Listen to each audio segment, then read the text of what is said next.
지난해 2017년 첫 서비스를 시작한 인터넷 전문 은행. 스마트폰만 있으면 은행 거래는 물론 대출 업무까지 모두 가능한 편리성으로 주목받았는데 영업 개시 2년 6개월이 지난 지금 인터넷 전문 은행은 우리 생활에 어떻게 자리 잡았을까? 이슈 인사이드에서 인터넷 전문 은행의 현주소를 짚어본다.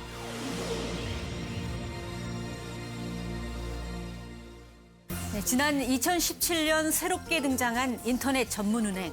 빠른 비대면 거래와 기존 은행보다 낮은 대출 금리 등으로 인터넷 전문 은행은 출범 후 빠른 성장세를 보였는데요. 기존 은행들은 인터넷 전문 은행의 영향을 받아서 대출 금리 인하, 그리고 온라인 서비스 강화 등 변화하는 모습을 보여주기도 했습니다. 출범 후 2년 6개월여가 흐른 지금 인터넷 전문은행은 어떻게 자리매김하고 있을까요?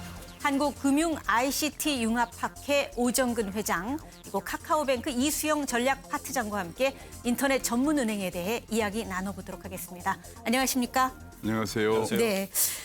지난 2016년에 인터넷 전문 은행의 인가가 은행권의 큰 이슈였는데요. 이렇게 인터넷 전문 은행이 탄생하게 된 배경이 있을까요? 정확히 하면 모바일 뱅킹이에요.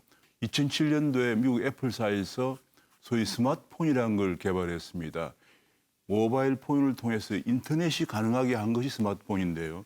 이 전화만 하던 핸드폰에서 인터넷이 가능해지면서 장소와 시간을 불문하고 24시간 시공을 초월해서 금융거래가 가능해지면서 이 모바일을 이용한 금융거래를 할 수 있는 은행. 이것이 이제 우리나라에서는 인터넷 전문은행이라고 외국에서는 또 모바일 뱅킹이라고도 하는데요. 이런 것이 이제 우리나라는 다른 나라보다는 좀 늦게 2016년에 출범을 하게 되었습니다. 그렇게 되면서 이제 국민들이 모바일만 가지고 언제 어디서나 뭐 등산을 가다가도 혹은 직장에서도 혹은 거리에서도 금융거래를 할 수 있도록 그렇게 한 것이 인터넷 전문은행입니다. 그러면 이제 인터넷 전문은행이 시중은행의 인터넷 뱅킹과 뭐가 다르냐, 뭐 이런 생각을 가지시는 분들도 있을 네. 것 같아요. 어떤 차이점이 있을까요? 인터넷 전문은행은 지점 방문 없이 본인이 소유하고 계시는 모바일을 통해 가지고 은행의 모든 업무를 다 처리하실 수 있는 그런 은행입니다. 그리고 이제 고객들에게 부담이 되었던 여러 가지 수수료들이 이제 매우 낮아서 그 활용도도 굉장히 높다고 볼 수 있습니다. 한 예로 전월세 대출이 있는데요. 인터넷 전문 은행을 쓰시면은 주말에도 전월세 그 보증금 대출금을 이제 받으실 수가 있기 때문에 주말에도 대출을 받으시고 이사를 하시고 잔금을 치르시는 그런 고객분들이 많이 계십니다. 그리고 이제 또 하나 그동안에 이제 많이 사용되었던 공인 인증서가 아닌 은행의 자체 인증을 이제 사용을 하고 있고요. 그리고 이제 대출의 경우에는 중도 상환 수수료, 그리고 이제 ATM 같은 경우에는 이용 수수료가 이제 면제가 되는 그런 무료 정책들이 많이 사용되고 있어서 이런 여러 정책들이 시중은행과는 이제 많이 차이가 난다라고 이제 보실 수 있겠습니다. 은행 그러면 가장 특징이 목 좋은 사거리에 높은 건물을 갖고 있는 거죠. 그렇죠. 예. 고정 비용이 굉장히 많이 나갑니다. 은행은 특징이 이제 가장 좋은 위치에 사거리 같은데 큰 건물을 갖고 있는 건데 그러나 우리 인터넷 전문은행은 그런 건물이 필요가 없죠. 엄격히 네. 말하면은 건물이 필요가 없는 은행이죠. 모바일 통해서 거래하니까 오히려 데이터베이스 같은 걸 하는 걸 갖다가 저 교외에 아주 싼 숲속 같은 데다 만들어 두면은 되는 거니까. 아직 이용하시지 않는 분들도 있다 보니까 또 이렇게 모르는 것들이 있는데 시중은행은 예금자 보호가 가능한데 인터넷 전문은행도 과연 가능하냐? 이런 것도 또 궁금해하시는 분들이 있습니다. 아직까지. 예, 아직도 많은 분들이 이제 궁금해하시는 부분인데요. 인터넷 전문은행은 제1금융권 은행이고 그리고 이제 시중은행과 동일하게 예금자 보호법 적용을 받고 있습니다. 네. 그래서 그 예금자 보호법에 따라서 보호 한도인 5천만 원까지는 예금 보호를 받으실 수 있습니다. 고객 현황이 좀 다를 것 같아요. 현재 이용자 수는 얼마나 되는지, 그리고 고객층은 어떻게 좀 시중은행과 다른지 이거 좀 분석해 놓은 결과가 있을 것 같아요. 보면 이제 전 연령대를 거쳐서 모바일로 은행을 이용하시는 그 건수와 그리고 규모가 이제 꾸준히 증가를 하고 있습니다. 그 한국은행 자료에 따르면은 인터넷 뱅킹으로 은행 거래를 하는 고객이 약 이제 1억 5,200만 명, 그리고 모바일 등록 고객 수는 약 1억 1,300만 명 정도의 이제 수준에 육박하고 있습니다.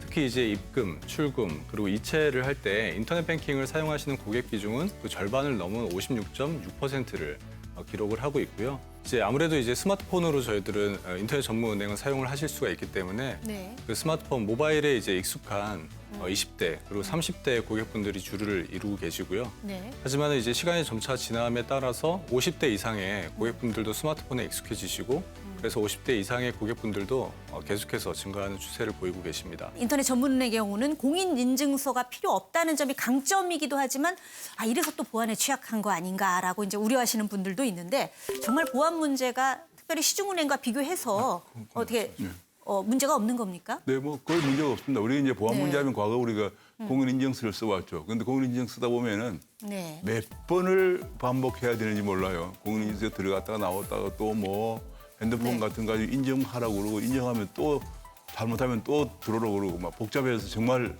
많은 시간을 소비하게 되는데 이제는 생체인식이라든지 홍채인식 같은 거, 심지어 지문인식 같은 거 네. 이런 생체인식 같은 방법도 사용하고 또 한 번 인정이 된 경우에는 그대로 또 계속 또 사용할 수가 있기 때문에 지금 현재 뭐 아직까지는 보안 문제가 크게 제기되고 있는 게 없습니다. 그런데 그런 것들이 지금 현재 과거에 오히려 보안 시스템보다 더 튼튼하다 그런 얘기도 나오고 있습니다. 예, 네. 추가로 말씀드리면은 네. 이제 인터넷 전문은행들 같은 경우에는 국가공인기관으로부터 이제 정보보호관리체계 ASMS라고 하는데요. 그 인증을 획득해서 이제 보안관리 수준이 이제 굉장히 높은 것을 검증을 이미 받았고요. 네. 그리고 이제 그 한 1년에 한 번 정도씩은 그 매해 이제 화이트햇이라고 전문 이제 그 모의 해킹 같은 이제 그런 거를 하는데 네. 그분들을 이제 함께 일을 하면서 그 외부 침입 같은 것에 이제 항상 이제 대비를 잘 하고 있습니다. 예를 들면 자연재해라든가 화재 등이 나왔을 때 이런 데이터 센터가 만약에 소실된다면 나의 은행 거래 자료가 또 없어지는 거 아니냐. 그리고 인터넷 전문은행은 시중은행보다 또 작으니까 혹시 이런 게 좀 부실한 게 아니냐. 이런 우려도 있을 수가 있어요. 이 부분에 대해서도 좀 설명을 해주시기 바랍니다. 그 인터넷 전문의 경우에는 재해나 재난 이런 사고들에 이제 대비해서 주 전산센터와 그리고 재해복구센터가 실시간으로 동기화되면서 운영이 되고 있습니다. 그리고 이제 고객들의 거래 데이터들을 저희들이 보관하기 위해서 네. 실시간으로 고객 데이터를 이제 백업을 저희들이 이제 실행을 하고 있고요. 그리고 이제 실제 재해가 일어났을 때 그 서비스 중단이나 이런 것들을 저희들이 최소화하기 위해서 재해복구센터의 용량을 저희들이 이제 계속해서 관리를 하고 있고요. 또 1년에 한 번씩은 저희들이 재해복구 훈련을 이제 매년 이제 실행을 하고 있습니다. 그리고 이제 재해복구 이제 관련해서 매뉴얼도 저희들이 좀 실제 재해 상황을 반영을 하기 위해서 계속해서 현행화를 해서 이제 빠르게 복구를 할 수 있도록 저희들이 대비를 하고 있고요. 그리고 서버나 IT 장비 같은 것들이 들어있는 IT 센터는 저희들이 모두 지진에 저희들이 이제 대비할 수 있는 이제 면진 설계가 돼 있는 그런 건물을 사용을 하고 있고요. 재해나 재난 상황에서도 이제 데이터가 이제 유실되지 않도록 재해복구센터와 그리고 주센터는 일정 거리를 이제 저희들이 띄워놓고 있습니다. 당초 인터넷 전문은행 도입 목적이 기존 금융권을 자극한다, 즉 이제 매기 효과를 일으키는 거죠. 그런데다가 그래서 이제 소비자 편익을 더 증대시킨다 이런 목적이었는데 한 지금 2년 6개월 정도 이렇게 서비스가 진행이 됐는데 실제로 그 효과가 나왔다고 보시는가요? 어떻게 평가를 하십니까? 지금 엄청나게 나와 있고요. 네. 예를 들면 지금 현재 기존의 은행들도 인터넷 전문은행이 모바일을 통해서 금융 혁신을 하는 것처럼 그들도 뒤지지 않기 위해서 모바일을 이용한 금융 거래를 굉장히 늘리고 있거든요. 이것이 일종의 네. 매기 역할을 한 것이죠. 네. 이번 19일 날 여야가 합의를 해서 빅데이터 3법을 통과시킨다고 하면은 혁명에 가까운 일이 일어날 겁니다. 예를 네. 들면은 지금 현재 4등급부터 7등급까지 신용등급을 가진 사람들이 약 1,200만 명 정도 되는데 이 사람들이 지금까지는 저축은행이나 이금융권에서 한 20%의 금리를 받고 대출을 받았거든요. 네. 왜냐하면 심사 분석이 제대로 안 됐으니까. 예. 근데 이제는 많은 빅데이터를 이용해서 그중에서 상당 부분이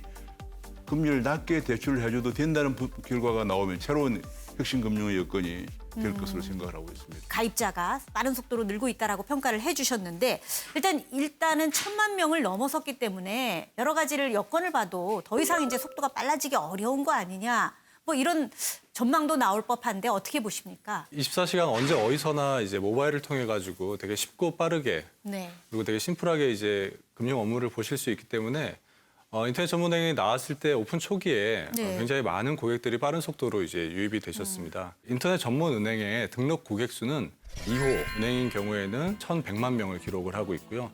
1호 은행 같은 경우에는 155만 명을 기록을 해서 합쳐서 약 1,255만 명이 사용을 하고 계십니다. 그래서 기존 시중은행의 비대면 계좌 증가 속도에 비하면은 실로 이제 확산 속도가 매우 빠른 편이고요. 네. 출범 초기보다 현재는 다소 이제 줄어든 편이긴 하지만은 현재도 지금 인터넷 전문은행의 고객은 꾸준히 증가를 하고 계시고요. 예를 들어 인터넷 전문은행 2호 은행의 경우에는 현재도 유입되는 고객 수가 일평균 약 10,000명 수준을 기록을 하고 있습니다.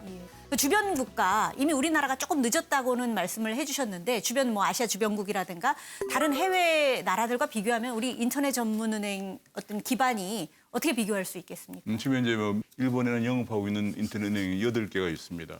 그리고 최근에 홍콩에서 8개의 무더기로 네. 새로운 인터넷 은행을 허용을 했습니다. 네. 이제 홍콩이 세계적인 금융 중심지지만은 새로운 금융의 혁신 금융에서도 세계를 앞서가겠다는 그런 야심을 보였고요. 네. 싱가포르도 여기에 이제 뒤지지 않기 위해서 이번 12월에 5개 인터넷 은행을 인가를 하려고 하고 있습니다. 근데 이제 불행하게도 한국은 지금 이제 2개도 지금 약간 흔들리고 있는 상황이거든요. 우리가 규제만 풀어준다면은 아시아 다른 나라에 비해서 뒤질 수가 없는 상황인데 지금 안타깝게도 네. 너무 많은 규제 때문에 이웃 아시아 뭐 홍콩이다, 싱가포르, 중국, 일본에 비해서 뒤지고 있는 안타까운 모습을 보이고 있습니다.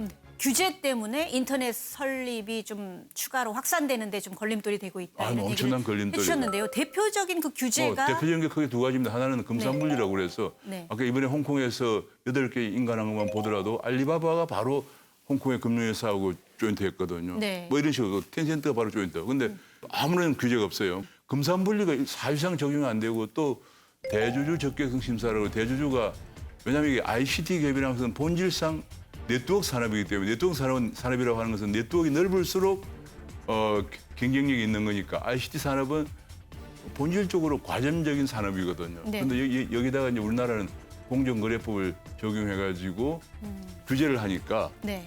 지금 네이버 같은 건 도저히 한국은 안 되겠다고 나간 거잖아요. 그런 것들이 대표적인 규제고요. 일반 국민들이 보기엔 그래도 금융산업, 예를 들면 은행의 대주주는 좀 그래도 도덕성 규제라든가 이런 걸 엄격하게 해야 되는 거 아니냐라고 생각하실 근데 수가 그게 있어. 필요는 하지만은 과도하다. 과도하다. 그러니까 ICT 업종이라는 특성, 네트워크 산업이라는 특성을 고려해야 되고 지금 모바일 인터넷 은행이 모바일이라고 하는 ICT 업종의 혁명을 그야말로 모바일 혁명이죠. 혁명을 배경으로 해서 금융과 융합을 하려고 하는데 이걸 못하게 하니까 네. 우리나라 인터넷 은행이 그야말로 비실거릴 수밖에 없는 상황인데 그걸 알기 때문에 일본이나 중국이나 홍콩, 싱가포르이 뭐 다 그런 걸 알기 때문에 금융의 세계 중심지지만은 전혀 규제가 없이 규칙을 만들어주는 것이 당국의 역할이지 우리처럼 레귤레이션을 해서 숨도 못 쉬게 하는 네. 그런 나라는 아시아에서는 대한민국밖에 없다. 지금 이제 은행권 전체의 화두가 지난달 30일부터 이제 시범 서비스를 한 오픈 뱅킹 서비스입니다. 인터넷 전문은행에는 좀 악재가 아니냐, 한마디로 좀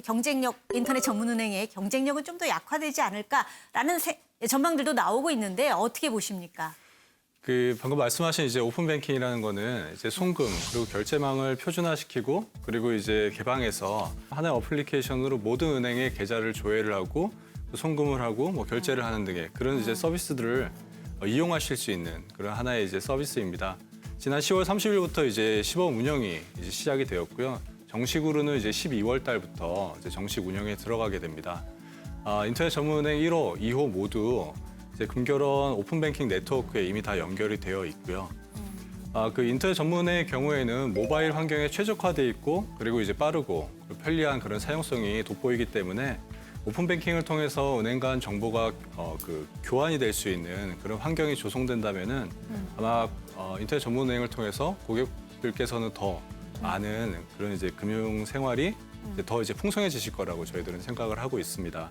인터넷 전문은행이 활성화되기 위해서 더 활성화되기 위해서 어떤 제도적 뒷받침이 뒤따라야 될까요?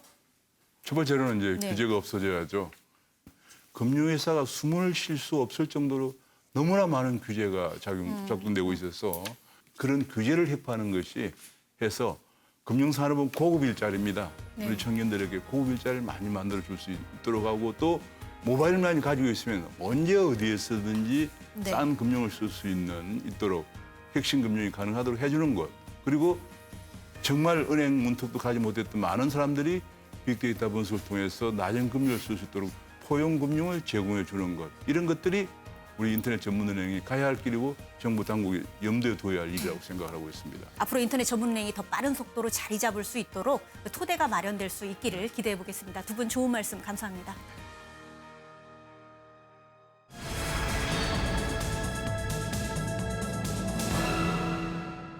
기대 수명이 높아지면서 체력 관리가 점점 중요해지고 있는데요. 하지만 우리 국민 절반 이상이 운동 부족이라는 사실 알고 계신가요? 오늘은 내 체력도 측정하고 나에게 딱 맞는 운동법도 알려드리는 국민체력 100에 대해 알려드리겠습니다. 국민체력100은 문화체육관광부와 국민체육진흥공단이 운영하는 복지 서비스인데요. 과학적으로 체력 측정을 해주고요. 자신에게 맞는 운동 프로그램까지 무료로 처방받을 수 있습니다. 어떻게 이용할 수 있을까요? 먼저 국민체력100 인터넷 홈페이지에서 전국에 운영 중인 체력인증센터 위치를 확인하시고요. 원하는 곳에 연락해서 예약을 해야 합니다. 그 후 예약 날짜와 시간에 맞춰 센터에 방문해 체력을 측정하면 되는데요. 체력 측정을 위해 반드시 편한 옷과 신발을 챙겨야 한다는 점 참고하시기 바랍니다. 준비가 됐다면 지금 보시는 것과 같은 항목을 측정하게 되는데요. 체력 측정은 보시는 것처럼 연령대별로 나눠져 있습니다. 청소년기, 성인기, 노인기 측정 항목이 각각 다르니까 미리 알아두시면 좋을 것 같습니다. 체력 측정이 모두 끝나면 상담을 받게 되는데요. 연령, 질환, 건강 상태에 따라 나에게 꼭 맞는 운동 프로그램을 처방받을 수 있습니다. 예를 들어 50대 관절염 환자라면 관절염 예방을 위한 심폐지구력 운동과 관리에 좋은 맨몸 스트레칭까지 처방해준다고 하는데요. 처방받은 운동법은 국민체력100 홈페이지에서 영상으로 볼 수 있다고 하니 꼭 이용해 보시기 바랍니다.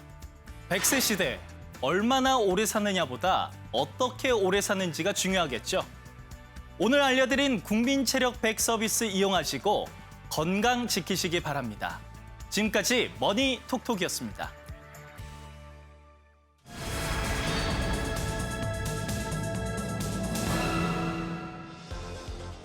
4차 산업혁명 시대, 이제는 해양수산도 똑똑해야 산다. 4차 산업혁명 기술과 해양수산업의 만남. 그 기대 효과는 낙후된 어촌을 살리기 위한 해양수산부의 특급 처방. 글로벌 해운강국으로의 제도약 여정. 현 주소는 해양수산부 문성혁 장관과 함께 해양수산업의 성과와 미래 전략에 대해 이야기 나눠봅니다.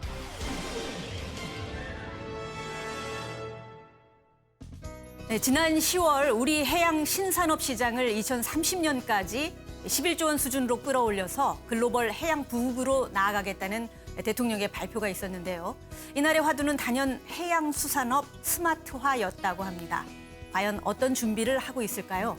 해양수산부의 문성혁 장관과 함께 이야기 자세히 나눠보도록 하겠습니다. 장관님 안녕하십니까? 안녕하십니까? 네, 장관님 이력을 보니까 상당히 독특하시더라고요. 해외에서 교수 생활을 오랫동안 하셨고 특히 장관 중에서는 선장 출신은 사실상 처음이거든요.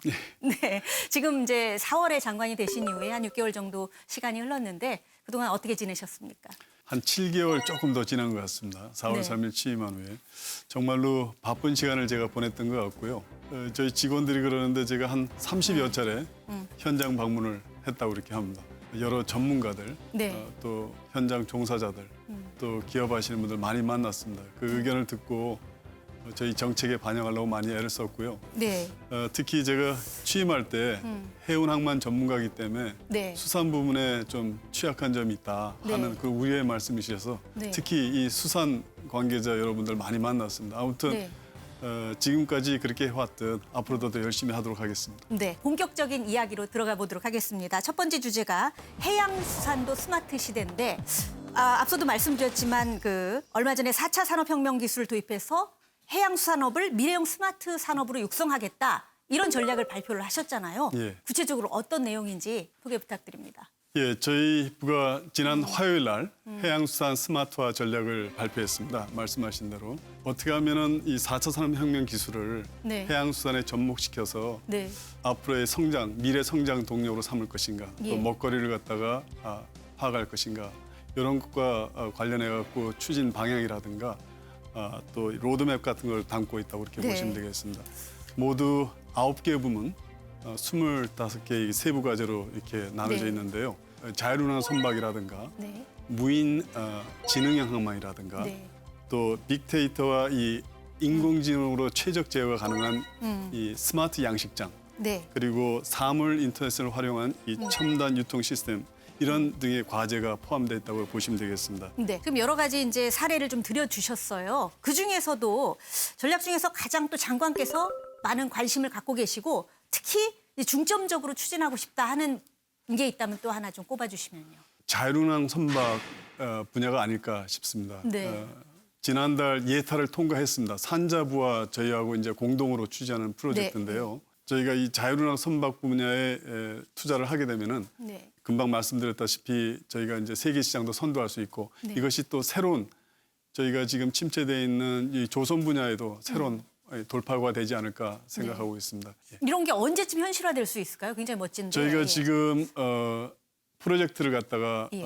이제 예타가 지금 금방 말씀드렸지 않습니까? 네. 예타가 지난달 통과가 돼서 산자부와 이제 공동 프로젝트인데 1,600억 원이라는 이런 예산이 지금 투입이 예. 앞으로 6년간 되게 돼 있습니다. 앞으로 6년간. 네. 2025년까지 네. 이 기술을 갖다가 개발해서 확보할 계획입니다. 그러면 그 확보된 기술을 갖다가 바탕으로 해서 저희가 2030년까지는 이런 실무에 이런 선박이 운항이 될 수 있도록 그렇게 개발할 계획입니다. 이제 장관님께서는 이제 자율 운항 선박을 꼽아주셨지만 저는 듣고 보니까 스마트 양식장에 되게 관심이 가요. 어떻게 하는 게 스마트 양식장일까? 이게 좀 궁금하기도 한데 간단히 얘기를 해주시죠. 스마트 양식장. 그러니까 4차 산업혁명 기술을 이용하는 거는 뭐 네. 당연합니다. 그러니까 인공지능이라든가 빅데이터라든가 예. 뭐 수중 드론 테크놀로지도 이제 활용이 될 수 있고요. 그래서 이제 생산성을 갖다가 향상시킬 수 있는 것이 이제 네. 주 목표가 되겠습니다. 근데 네. 저희 부가 특히 이 방점을 두고 지금 추진하고 있는 프로젝트가 아쿠아팜 4.0이라는 프로그램입니다. 이것은 사람이 인위적으로 주관적으로 우리 경험에 의해서 우리가 정해진 시간에 물고기한테 밥을 주고 네. 이 관리하는 그런 패턴이었다 보면은 아쿠아팜 4.0 이 스마트화 프로그램에서는 물고기가 가장 원하는 시기에 저희가 그 사료를 갖다가 제공하고 관리하는 그런 패턴이라고 보시면 되겠습니다. 네. 지금은 물고기가 원하든 원치 않든 저희가 정해진 그렇죠. 시간에 네. 그냥 ICT 기법을 이용해서 이렇게 사료를 갖다가 제공하거든요. 네. 그런 반면에 이제 최적 환경을 조성해서 물고기가 원하는 시기에 네. 그 시점에 원하는 양만큼을 갖다 제공하게 되면 사료도 줄일 수 있고 그래서 비용 낭비를 갖다가 줄일 수도 있고요.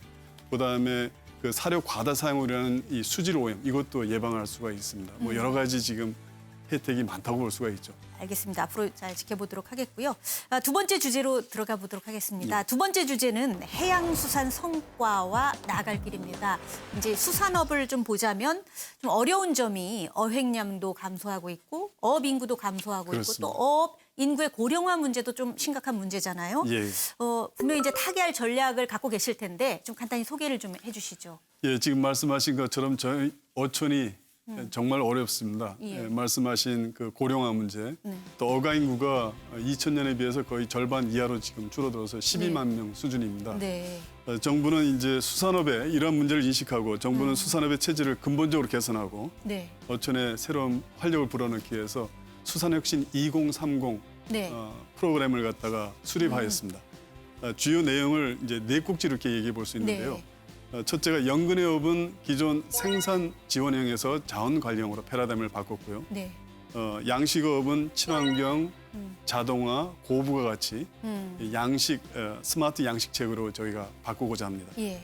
또 어촌은 어촌 니들 300 이런 사업을 통해서 어촌의 자생 기반을 갖다가 구축하는 네. 그런데 저희가 도움을 주고자 지금 노력하고 있고 네 번째로는 직거래 활성화 등 유통 구조를 갖다가 저희가 개선을 합니다. 저희가 지금 이 수산 쪽의 유통 구조를 보면 한 반 약간 더 되게 다 예. 이 비용이 길거리에서 뿌려진 돈이라고 합니다. 아. 이것을 개선하지 않으면 안 되게 되어 있습니다. 네. 특히 창업 투자 확대 이런 걸 통해서 우수 강소기업, 이 수산 쪽의 우수 강소기업을 네. 육성하고자 합니다. 이렇게 되면은 2030년에 저희가 목표로 하고 있는 것이 수산업 매출액 100조, 네. 100조 원, 어가소득 8천만 원, 그리고 신규 일자리를 갖다 4만 개 창출을 갖다가 목표로 하고 있습니다. 네.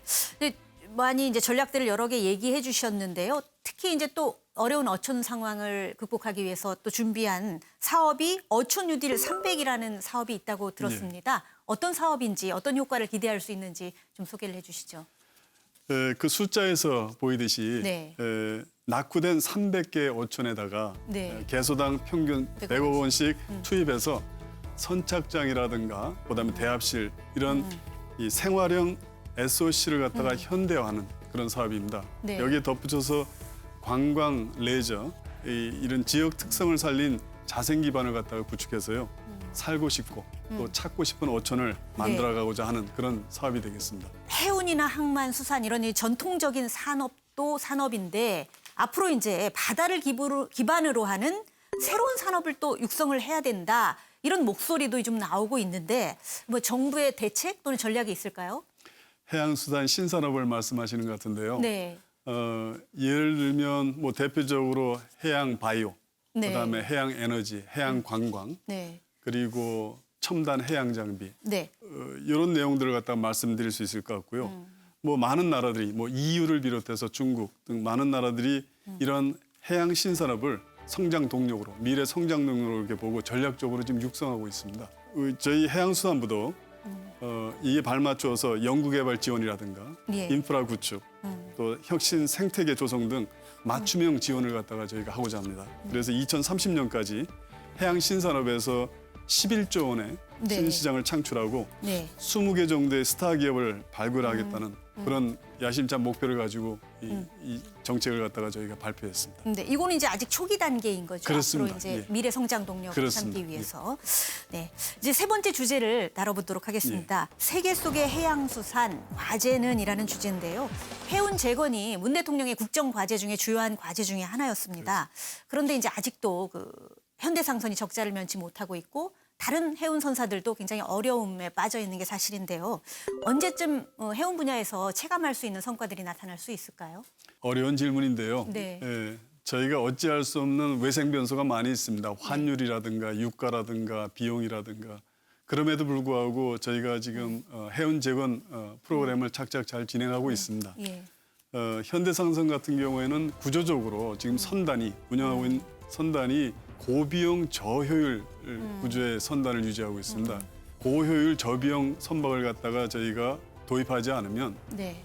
구조적으로 해결이 안 되게 돼 있습니다. 네. 다행스럽게 앞서 말씀드렸듯이 초대형 선박을 저희가 발주를 이미 해놨습니다. 그래서 네. 내년 5월부터 네. 23,000 TU급 12척이 매주마다 한 척씩 나오고요. 그 이어서 15,000 TU급의 대형 선박이 8척이 또 현대상선에 인도되게 돼 있습니다. 이렇게 대형 선박이 인도가 돼서 운항이 되고 저희가 이제 현대상선이 그 세계 3대 해운 동맹 하나인 디얼라이언스에 가입을 아까 했다고 했지 않습니까? 내년 네. 4월부터 협조 체제가 잘 구축되는 내년 하반기 정도면 네. 경영 실적이 크게 개선되리라고 저희가 지금 기대하고 있고요. 또 다른 중소규모의 해운 선사에 대해서도 한국해양진흥공사를 통해서 네. 뭐 여러 형태로 해서 저희가 경영 활동을 지원하고 있습니다. 예를 들어서 네네. 대출 이자 지원이라든가 네. 회사채 매입이라든가 또 메이프 재대선이라고 하는 이 세일 앤 리스백 형태로 해서 경영 활동을 진행하고 있는데 금년 9월까지 네. 외양 해운 선사의 신조 발주가 네. 123척으로 이렇게 크게 늘었습니다. 아, 그래서 상당히 특히 이 예. 벌크 선사들을 중심으로 차차 경영 실적이 개선될 것으로 저희가 그렇게 전망하고 있습니다. 일본 얘기를 좀 해봐야 될 것 같은데요. 예. 그 원전 오염수가 지금 앞으로 방출될 거에 대해서 국민들의 우려가 상당히 높은 상황이잖아요. 근데 이에 대한 우리 해양수산부의 대책은 있습니까? 물론입니다. 네. 뭐 저희 해양수사뿐만 아니라 정부 범정부 차원에서 여기 대책을 저희가 마련하고 있고요. 네. 후쿠시마 이 방사능 오염수는 해양 환경 그리고 해양 생태계에 미치는 영향이 크다고 인식을 하고 있고요. 특히 수산물에 미치는 그런 영향, 우려가 큽니다. 절대 이 방사능 오염수는 해양에 배출되어서는 안 된다는 것이 해양수산부의 일관된 입장이고 정부 전체의 입장이기도 합니다. 이와 관련해서 정부는 이 국무조정실 산하 관계기관 합동 TF를 갖다 구성해서 범정부적으로 대응하고 있습니다. 런던 협약 의정서 총회라는 게 있습니다. 네. 이것은 이제 불법으로 무단으로 해양에 이 폐기물을 투여해서는 안 된다는 네. 그런 것을 다루는 회의인데요. 당사국 총회에 저희가 참석을 해서 네. 지금 제가 말씀드린 그런 논지를 갖다가 저희가 주장했고요. 또 제안했고 이런 제안을 통해서 몇몇 나라에 저희가 지지를 받았습니다. 중국이라든가 칠레 네. 이런 나라부터 이제 지지 발언도 저희가 받아서 공감대가 형성돼 가고 있고요. 앞으로도 다양한 국제회의를 통해서 이 방사능 오염수 처리에 대해 주변국과 사전 협의 등을 일본 측에 지속적으로 요구할 예정입니다. 많은 얘기를 나눴는데요. 마지막으로 이제 장관 임기 중에 이것만은 꼭 이루고 싶다 하는 게 있다면 좀 말씀을 해주시죠. 저희 해양수산부가 참여하고 있는 국제기구나 협약이 근 70여 개에 이르고 있습니다. 네. 외교부 다음으로 이 국제성이 높다, 국제 업무가 네. 많다 이렇게 얘기를 하는데 그것은 거꾸로 얘기하면 저희가 그만큼 국제적 역량이나 위상을 갖다가 강화해야 된다 이렇게 생각합니다. 저는 이걸 갖다 국제화다, 우리 해양수산부의 국제화다 네. 이렇게 얘기를 하고 있는데 이 국제화를 통해서 우리 부의 국제적 위상과 역량이 강화되었으면 하는 바람입니다. 그러한 방향으로 정책을 추진해 나가겠습니다. 네. 최근 자료에 따르면 우리나라 해양수산업 연간 총 산출액이 148조 원에 이른다고 합니다. 그동안 잘 몰랐던 우리 바다의 무한한 가치, 보존과 동시에 적극 활용할 수 있는 방안이 마련되기를 기대해 봅니다. 오늘도 토요 포커스를 시청해 주신 여러분 고맙습니다.